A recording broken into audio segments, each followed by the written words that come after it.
Welcome back, Wolfpack. Verlis here, and for today's video, we're going to be going over the history of Pokemon news reveals for the month of May. The reason why we're doing this is because May is one of the most important months when it comes to receiving information about new Pokemon games, and what I want to do is break this down to see what it means for the Nintendo Switch Pokemon game. Are we due for some news almost immediately? Is there a chance that we could get something during May, or are we just going to have to wait and see what Nintendo's plan is? Because there's a lot of history and a lot of context, so I think it would make a pretty good video. So this was actually sparked by Joe Merrick, because he's always doing his Cerebi makes you feel old as heck kind of idea where it's like, oh, this game is X amount of years old, and this is this, and this is all going on. So really plugging in a lot of historic context. But one thing that's been going on is talking about major news reveals that have happened, and there are a lot of them for this month. 8 years ago today, through early copies of Korokoro, we got the first proper information and details for Pokemon Black and White, including region reveal and starter reveals.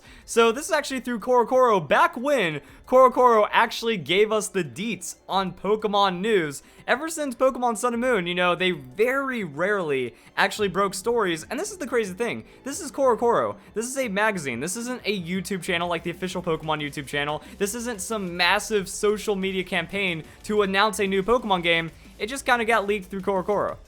That's how crazy the times were back then, and what it gave us were the 3 starter Pokemon, the region, as well as the character designs, so actually getting a massive amount of information, and this is what May is about. Because when it comes to all of the other new generations of Pokemon, we already know that they exist, and then we're sitting on the information for months, waiting for that first major news reveal. Sometimes we're expecting it through Korokoro, other times we're just waiting for that big announcement from the Pokemon Company that's like, okay, we told you that exists, but now here is the information. So I think we can go back as early as January to the announcement of a Pokemon Direct and then the release of a Pokemon Direct, which gave us the first look at Pokemon X and Y, including the starter Pokemon. Now, this didn't happen with the 5th or the 7th generations. As we all know by now, we even got to see the legendaries, so that was kind of building up some pretty awesome stuff right there. But when it comes to the 5th generation was actually confirmed through a new Pokemon. Zoroark was first revealed by Junichi Masuda as a silhouette on February 7th, 2010 edition of Pokemon Sunday. So there it is, and then it kind of just kept going. Its full image was later revealed in the March 2010 issue of Korokoro. So still March, April, May, had to wait a couple months. Like, we saw the new Pokemon, but we didn't, like, okay, when's the game announcement? When are we playing this bad boy? When's everything else happening with this new generation of Pokemon?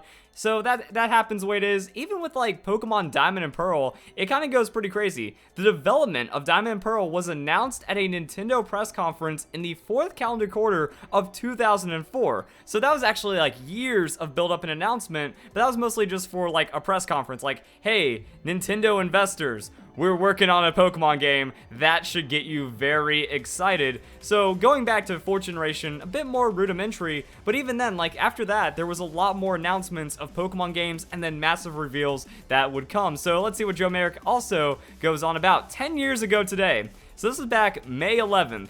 You want to feel old? There you go. So we have 8 years ago on May 12th. That's when we had the full, like, a large reveal for Pokemon Black and White. Then we have Platinum version. We received the official reveal and first images for Pokemon Platinum through early copies of the Korokoro magazine. So yeah, the thing about Korokoro is that it's ancient and it's been giving information about Pokemon games for pretty much ever, which is why it's weird to see how much power has been ripped from them, because we were actually getting the first official information, and then usually right after Korokoro, one of the Pokemon websites would then update with other screenshot and pictures. And even then, this image is pretty crazy when you think about it. Like, this is storyline. This is in-game. This is them showing, hey, we got a lot more to offer than what you already know about it. Dialga and Palkia taking a backseat to this looming Giratina. That's some pretty crazy stuff. So, starting to get more information about even an enhanced version of a Pokemon game going into this 12 years ago today. So, May 10th, once again, we got our first look at Pokemon Diamond and Pearl after a year and a half of silence aside from movie-related reveals. So, that was another thing, like, building up into the movies.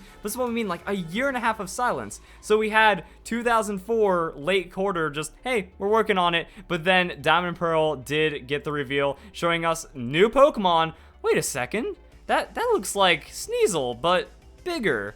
Oh boy, that's pretty crazy. And then we get to see graphics of how the game is going to look, and that is some pretty awesome stuff. Also, we all know what happened on May 10th. This is when we got to see the starter Pokemon for the 7th generation. Again, this is where it was like very different to Pokemon X and Y. X and Y, they kicked it off with the starters, but we just got to be like, hey, look at that. We get to see a wireframe of a bird, and then we get to see that they're doing something about it. But now, then the world just got to fall in love. This is a really cool reveal too, because they just throw out the Pokeballs, boom, there's all 3 of your starter Pokemon. You get to pick, you get to see the matchups, and then you get to figure out which one is going to be your best friend for the entire adventure. And that was on May 10th. So it seems like this early May is very powerful. And then May 7th, we had the announcement of Pokemon Omega Ruby and Alpha Sapphire. So we're seeing Diamond and Pearl, we're seeing Platinum version, Omega Ruby and Alpha Sapphire, Black and White, pretty much all the games. We start getting massive amounts of information for the games in May, which is why people are like, they're just losing their minds right now. We don't even have the announcement. We don't have any other acknowledgement of the existence of the Nintendo Switch Pokemon game.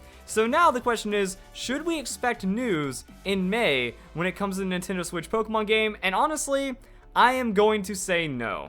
The reason why I'm saying no is look at the dates. I feel like we are beyond the expiration date when it comes to the announcements of some kind of Pokemon news that's going to happen for May. They want to do it early on. They want to get ready to build that summer hype right into E3. What I'm guessing now is instead of like pre-building that hype, there's already enough hype.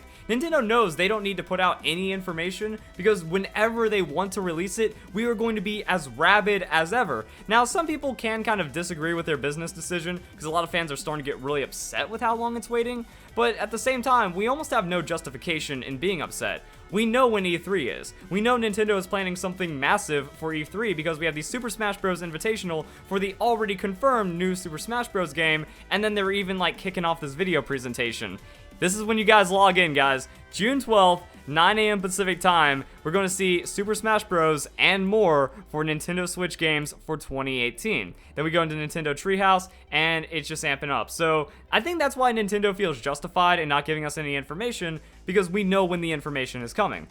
And I think it's like 0.1% chance that we're not going to get Pokemon news at E3, because that's how you create a riot. But until then, I'm thinking that, you know, everything else is kind of falling behind. That we had this, May 8th, the announcement of HeartGold and SoulSilver version. So another enhanced version, actually a remake. So more on the lines of Omega Ruby and Alpha Sapphire. Omega Ruby and Alpha Sapphire, that was announced on 7th. We had the 8th for HeartGold and SoulSilver. A couple of hours ago, the official site has updated, confirming that 2 new games, HeartGold and SoulSilver, are set to come out in fall of 2009. Then we also have this, just a reminder to you all, the original announcement for HeartGold SoulSilver was to be in Pokemon Sunday variety show that airs Sunday morning, and in that variety show, they showed us the starters, and they also showed us some gameplay, as well as the starter Pokemon following you.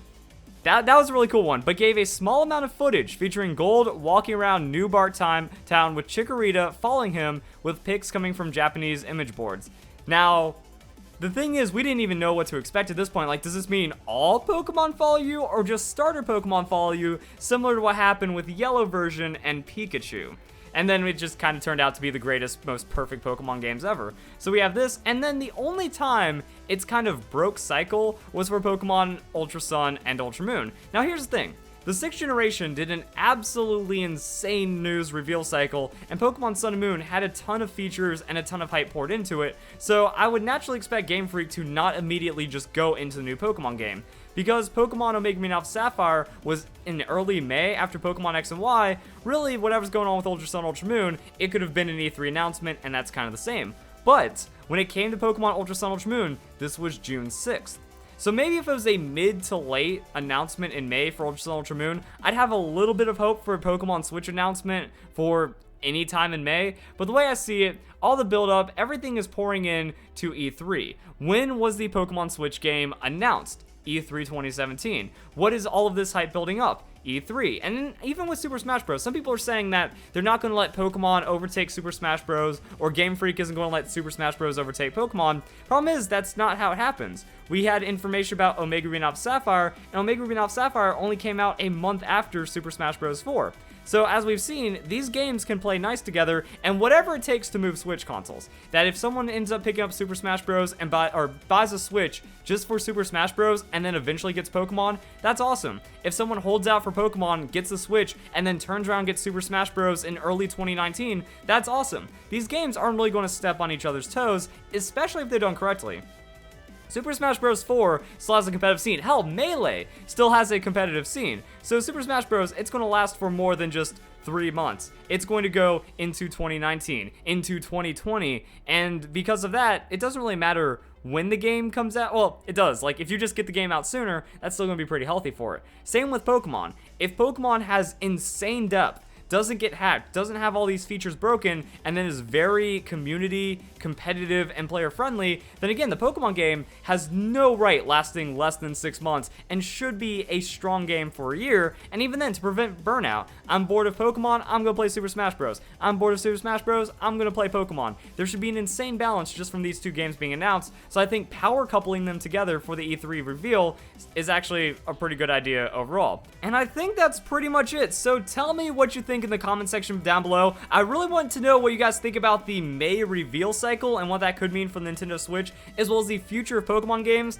The way this Nintendo Switch reveal cycle has gone, pretty much everything is thrown out the window. Game Freak Nintendo, they're going to announce whenever they want, and then we just enjoy the games whenever it happens. But other than that, I feel that I want to know what you guys think about this video idea in general. I love giving history. I love giving context inside of my news videos, because I feel if we lose the history, then that means clickbait and all this garbage that's just flooding with fake Pokemon Switch news just becomes more and more prevalent. If we can kind of keep our expectations based on what has happened in the past, while it isn't a guarantee, it's a lot more level and founded than just making up some rumor or fake or lie about the new Pokemon game. So because of that, I think it's really cool, and I think by using this, we can pretty much say, unless Game Freak is trying to double fake us to the point where we just give up on Pokemon news and then they drop something a week from now, you know, like mid to late May or something, I'm thinking E3 looks good because we've already missed it. You know, reveal season, our information season for a new Pokemon game has come and gone over the last few days,